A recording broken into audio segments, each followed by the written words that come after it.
నమస్తే మాయ. దోస్తుగడు మాయ దగ్గరలో ఒక చిన్న ఫంక్షన్ ఉంది ఫ్యామిలీది, ఏదన్నా మంచి షాపింగ్ మాల్కి తీసుకెళ్ళొచ్చు కదా మాయ అన్నాడు. మాయ వద్దు, ఈ మధ్య రీల్స్లో నేను ఆర్సీ ట్రెండ్ సెట్టర్స్ అంట హైదరాబాద్లో ఒక బ్రాంచ్ అయితే ఓపెన్ చేశారు, మనం ఒక్కసారి అక్కడికి వెళ్దాం, ఏదైనా నచ్చితే తీసుకుందాం అని చెప్పి నేను ఆడైతే వెళ్ళిపోయాం. లోపలికి అలా ఎంటర్ అవ్వగానే నాకైతే బాగా నచ్చేసింది. పెద్ద పెద్ద షాప్స్ ఎలా మెయింటైన్ చేస్తారు ఆ కైండ్ ఆఫ్లో మెయింటైన్ చేస్తున్నారు. కాకపోతే మాయ అక్కడికి వెళ్ళిన తర్వాత నాకేం అర్థం కాలేదు, ఏం సెలెక్ట్ చేసుకోవాలి ఏంటనేది. అంత గజిబిజిగా ఉంది. కొన్ని చోట్ల ఫంకీ స్టైల్ పెట్టారు, కొన్ని చోట్ల ఫార్మల్స్ పెట్టారు, కొన్ని చోట్ల పూల చొక్కాలు పెట్టారు.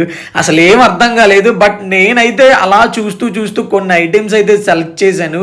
షర్ట్లు అయితే నాకైతే కొన్ని బాగానే నచ్చినాయి, బట్ ప్రైజెస్ అయితే కొంచెం ఎక్కువ ఉన్నాయి.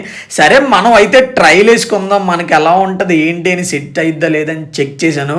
కొన్ని షర్ట్స్ అయితే వేసుకున్నాను, నాకైతే అసలు ఏం నచ్చలేదు. ఇక్కడ ఓన్లీ షర్ట్సే కాదు, T shirts, jackets, almost jeans అన్నీ అవైలబిలిటీ ఉన్నాయి. ఇక్కడ క్లాతింగే కాకుండా షూస్ కూడా అవైలబిలిటీ ఉన్నాయి. షూస్ అయితే నాకు ఒక్కటి కూడా నచ్చలేదు మాయ. అంత పెద్ద షాప్ మెయింటైన్ చేస్తున్నారు, అన్ని ఆఫర్స్ చేస్తున్నారు, అన్ని రీల్స్ చేస్తున్నారు.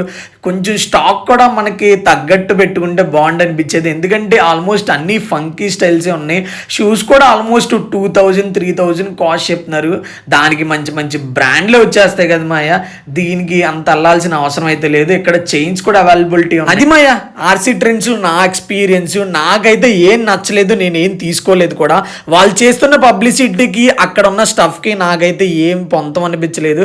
బట్ మీరు కూడా ఒకసారి వెళ్ళండి, ఎందుకంటే మీ పాయింట్ ఆఫ్ వ్యూలో మీకు నచ్చచ్చేమో. ఉంటా మరి, జై హింద్.